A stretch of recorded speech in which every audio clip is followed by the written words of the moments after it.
In Privacy Watch, critics say a controversial startup poses a new and profound threat to everyone's privacy. The facial recognition software attempts to match people's faces with billions of images scraped off social media websites and shares them with security agencies.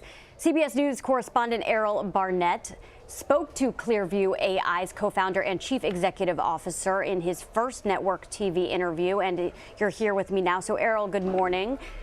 Tell me about what the CEO said. Well, Wonton Tat says he wants you and the general public to trust him. The 31-year-old says his company's facial recognition technology is only available to law enforcement right now, and it is to be used to identify potential criminals. But there are serious questions about whether this software is too invasive.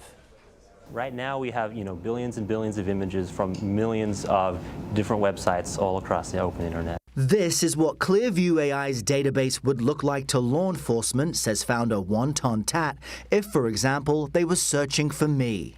I mean, I got to say, it's slightly unnerving seeing someone able to scroll through so many images of my face. But you have to remember that this is only used for investigations after the fact.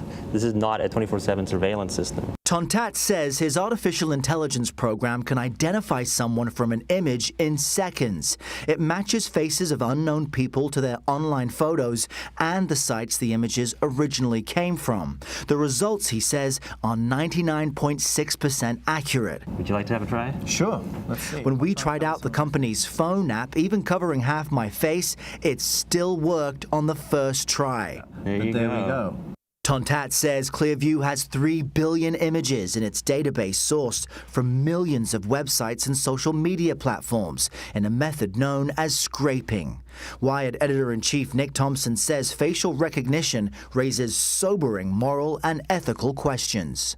In order to build it, you have to scrape a lot of public information in ways that may be legal, but that certainly goes against the terms of service of companies like Facebook and Twitter. Secondly, this is really creepy. And the big companies who have the data already haven't wanted to do it. YouTube, Facebook, Venmo, and Twitter told CBS News scraping is against their policies. Last night, Google and YouTube sent Clearview a cease and desist letter, and this comes weeks after Twitter did the same, demanding Clearview stop scraping pictures from their platform and delete any data taken. Are you aiming to comply with Twitter? Our legal counsel has reached out to them and are handling it accordingly.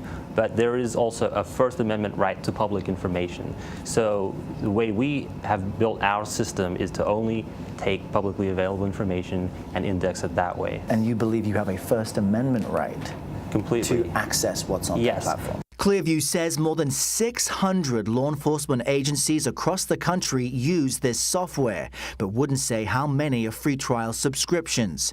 New Jersey Attorney General Gurbir Grewal recently ordered state law enforcement agencies to temporarily stop using this technology until they learn more. What are your concerns with this technology? I'm not categorically opposed to facial recognition technology. I think used properly, it can help us solve criminal cases more quickly. It could help us apprehend child abusers, domestic terrorists. But what I am opposed to is the wide-scale collection of biometric information and the use of it without proper safeguards by law enforcement. But Tontat argues Clearview AI is essentially a search engine for faces. Google can pull in information from all different websites. So if it's public, and it's out there, and it can be inside Google's search engine, it can be inside ours as well. In a statement to CBS News, Google calls that comparison inaccurate, writing, quote, "We give webmasters control over what information from their site is included in our search results, including the option to opt out entirely." This platform is very powerful, but it relies on transparency for people to trust and believe it. And there just isn't much of that available right now. Well, that's why I'm here on TV explaining all these things, and that's why we meet with a lot of the people in government. Tontat tells CBS News the technology won't be made available to the general public as long as he's running Clearview. But Thompson says it may not be so simple. So Clearview says, you may be worried about our technology, but it's just used by police departments to catch terrorists and keep you safe. But if we know anything from the history of technology and the history of Silicon Valley, it's that the initial intended use is not the only use. And riffing off that last point, I'm sure a lot of people who are watching say this is disconcerting. So has there been any public response to this new software? Well, what's interesting is most people are concerned when they first hear about it, but that includes New Jersey's Attorney General, who we spoke with. He only found out that police departments in New Jersey were using this technology when the New York Times first exposed this company in January. He didn't even know. He didn't even know. And then that's why he's now ordered this moratorium on all the police departments to stop using it until they can put together a real code of conduct and safeguards in place so that people do feel safe and secure with this type of technology being used. So it goes to show how widespread this service potentially is being used. Clearview says it's more than 600 police departments, but they won't tell us whether those are free trials or whether these are actual subscriptions like some large cities are actually paying for. And what is the fear if it reaches the general population and anyone's faces in this database? It's that it could be misused. And so, for example, some people have wondered, well, what if I'm in the background of someone else's picture on social media that I don't know is posted? And that was my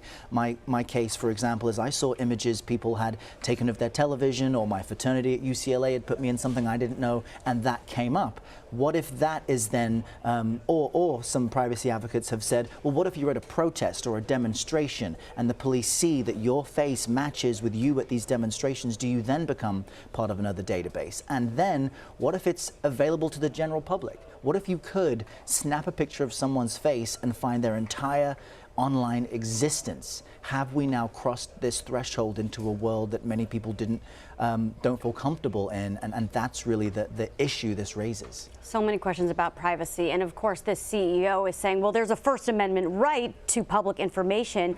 But how can people better protect themselves from being a part of that public information? Well, one thing I asked Wonton Tat about is, well, can you opt out of this? And he says he's developing a tool where you'll be able to potentially remove yourself. But how do we know if that's actually being done? He says that on Facebook, there's a special security tab. You can select to say, don't post my information publicly. But you and I both know there are plenty of older people who barely know how to use the platform security features. And even younger as they people are. who don't know how to go to tab to tab to tab to try and remove yourself from that. And the other question is, once all this information has been scraped, these billions of images and from millions of websites, do they store it and hang on to it, or do they really delete it as Twitter and Facebook are demanding that they do?